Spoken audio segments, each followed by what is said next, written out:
Comer వెబ్సైట్లు Flipkart, AliExpress, tee షాపర్లపై cyber crime పోలీసులు కేసు నమోదు చేశారు. గ్యాంగ్స్టర్ల ముఖ చిత్రాలతో ఉన్న టీషర్ట్లను తమ వెబ్సైట్లో విక్రయిస్తున్నట్లు మహారాష్ట్ర పోలీసులు గుర్తించారు. గ్యాంగ్స్టర్ లారెన్స్ బిస్నోయ్తో పాటు most wanted terrorist Dawood Ibrahim ఫోటోలతో కూడిన టీషర్ట్లను ఫ్లిప్కార్ట్, ఆలీ ఎక్స్ప్రెస్, టీ షాపర్లు విక్రయిస్తున్నట్లు గుర్తించారు. వీరిలో ఒకరు పంజాబీ గాయకుడు సిద్ధు మాస్వాలా హత్యతో సహా అనేక హత్య కేసుల్లో వాంటెడ్గా ఉన్నాడు. దావూద్ ఇబ్రహీం ఉగ్రవాద దాడులకు పాల్పడ్డాడు.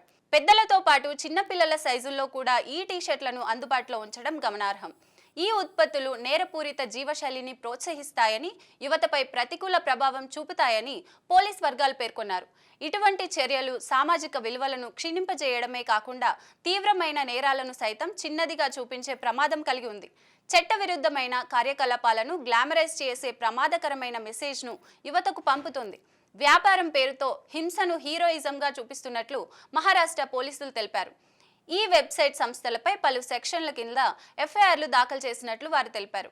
ఇందులో 192 అంటే అల్లర్లు సృష్టించి రెచ్చగొట్టే ఉద్దేశం, సెక్షన్ 196 అంటే వివిధ సమూహాల మధ్య శత్రుత్వాన్ని ప్రోత్సహించడం, సెక్షన్ 353 అంటే ప్రజా దురాచారం వంటి సెక్షన్లు ఉన్నాయి.